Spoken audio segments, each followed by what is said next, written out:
Ya, begini, kita harus melihat bahwa masyarakat kita itu selalu berkembang ya di dunia. Itu karena kemajuan teknologi ya, komunikasi, informasi ya. Eh, Kejahatan memang dari dulu sudah ada, tadi dikatakan Pak Arianto. Dulu tuh nggak ada kejahatan terkait kendaraan bermotor ya.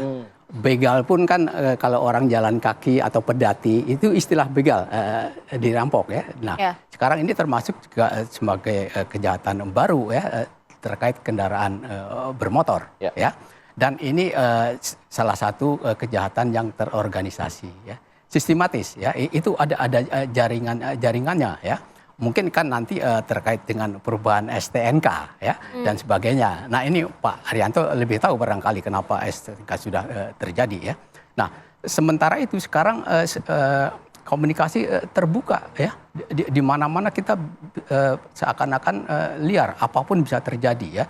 Masyarakat kita menjadi yang disebut keadaan anomi ya. Anomi itu artinya mana sih yang salah dan yang benar ya. Kita lihat ya, kalau yang kita bicarakan adalah masyarakat kecil. Baik. Tapi sekarang polisi, politisi, dan yang lain ya, dosen, guru itu juga melakukan pelanggaran hukum, bahkan kekerasan ya. Nah, Oke. sekarang ini masyarakat kita ya ada semacam marah ya, kemarahan yang tidak tersalurkan. Kenapa sih kejahatan sekarang kita berkembang banyak dan bukan Iya. hanya yang pencopetan. Masif Ya. banget, ha. Kalau kita masuk di penjara, sekarang bukan hanya pencopet, tapi di situ ada polisi, ada jaksa, ada hakim, ada dosen, dan itu semua ada profesor, ada di situ semua. Nah ini Baik. menggambarkan bahwa kejahatan itu bisa terjadi pada setiap orang. Ya. Nah kembali kepada tadi ada tempat-tempat tertentu yang menjadi penadah ya. Itu sejak zaman dulu sudah ada ya. Dan kalau kita kembali kepada pemerintahan Orde Baru ya, yang otoriter, militeristik, itu di Jakarta ya, saya selama di Jakarta, ada tempat-tempat tertentu ya, Tanah Abang, Pasar Senen, Tanjung Priok, dan lain-lain, itu dikuasai oleh jenderal-jenderal di situ. Jadi sehingga mereka juga merasa aman melakukan kejahatan. Tidak tersentuh begitu ya. Jadi Iya. dugaannya Sukolilo juga ada backingan itu gitu Pak? Nah ini saya kira polisi nanti yang akan menyelidiki ya. Oke. Tapi kalau ngelihat tadi yang diberitakan oleh Pak polisi tadi, memang ada juga Oke, seperti kita itu langsung backingan. tanyakan kepada Pak Johansen. Pak Johansen, sejauh ini apa yang membuat kasus Kelampung Penadah ini, penadahan kasus-kasus seperti ini lama sekali bisa terungkap gitu? Kalau misalnya dari kasus yang pertama, tahun 2019 mereka sudah beraksi, tahun 2023 baru tertangkap gitu. Untuk kasus ini juga seperti apa? Karena dugaannya tadi ada backingan katanya Ya, Pak. jangan-jangan. Apakah ini terungkap dari hasil pemeriksaan sementara Pak? Ya, terima kasih Mbak. Perlu saya sampaikan bahwa Polda Jateng pada tahun 2021 telah melakukan pengungkapan kasus perdanaan mobil dan sepeda motor yang akan dikirim ke Timur Leste. Itu sebanyak ratusan beberapa kontainer itu, 3 kontainer yang gudangnya ada di Pati pada saat itu.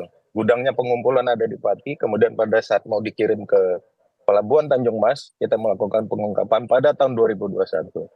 Kemudian tahun 2023, modus yang sama juga terjadi, tetapi gudangnya ada di Jogja. Tetapi pengiriman itu ke Timur Leste melalui Pelabuhan Tanjung Mas, kita temukan ada 3 kontainer. Yang di dalamnya adalah sepeda motor, yang diduga baru 3 bulan, 4 bulan, dan berbagai jenis mobil, sesuai pesanan dari Timur Leste. Jadi ada mafianya yang ada di sana, sesuai requestnya mereka minta apa. Nah itu ada mafia yang ada di Indonesia. Kemudian yang terakhir, bulan lalu kami mengungkap penadaan, penggelapan, dan pengiriman sepeda motor ke Vietnam. Dan ini kita ungkap ada 2 tersangka yang kita sedang proses, dan kami sedang berkomunikasi dengan polisi Vietnam, dengan Hubiter. Difasilitasi dengan Hubiter untuk pembicaraan ini. Jadi ada negara ya pengiriman penadaan mobil ini untuk dikumpulkan wilayah Pati, Jepara, kemudian dikirim ke Timur Leste, kemudian dikirim di Vietnam yang sudah kami ungkap. Jadi kami Polda Jateng bukan baru sekarang karena peristiwa ini kami bergerak, tetapi kemarin-kemarin kami sudah melakukan hal yang sama dan kami sudah expose. Dan ini banyak dari masyarakat maupun pihak leasing datang ke kantor kami dan sudah kami kembalikan. Dan kami sampaikan nanti pada proses peradilan, silakan dihadirkan barang bukti tersebut sehingga mereka melakukan pinjam pakai. Jadi ini bukan karena viral kemudian kami langsung bertindak, tapi kami sudah melakukan hal itu dari tahun 2001. Kami menerima informasi bahwa wilayah Jawa Tengah ada tempat mengumpulkan penadaan-penadaan itu dan dikirim ke luar negeri. Seperti itu, Mbak.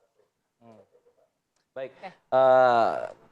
Dari Pak Arianto mungkin bisa menanggapi juga kalau tadi dikatakan dari Pak Johansen ini bukan karena viral kok, ini udah lama dilakukan dan memang baru terungkap sekarang ada yang kasus ini. Tapi kemudian nyatanya kan tadi Pak Arianto sendiri bilang ini juga terjadi di beberapa daerah lainnya, tidak hanya di Jawa Tengah begitu. Nah, agar kemudian kasus ini Pak tidak ada terkesan tebang pilih itu gimana Pak untuk kemudian polisi bisa menindaklanjuti hal tersebut Pak?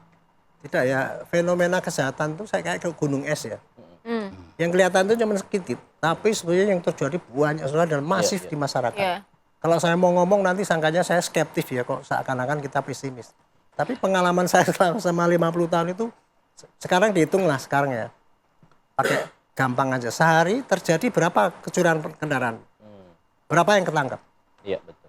Itu aja di riset silakan. Tapi kalau saya nggak pernah riset dan nggak tahu, tapi sepengetahuan saya itu tidak sampai 10%-nya yang ketangkep. Jadi otomatis kalau kendaraan hilang itu, otomatis ya jadi kendaraan potong. Kan kosong itu ya. Nah, mengapa jadi marak dalam satu daerah? Itu mungkin Pak Thomas tahu teorinya ya, tapi biasanya itu pelaku-pelaku itu akan meniru success story yang dicapai oleh kalau sana dia begini ternyata kan nggak ditangkap, ternyata kan nggak dilaporkan dan ternyata nggak digerebek.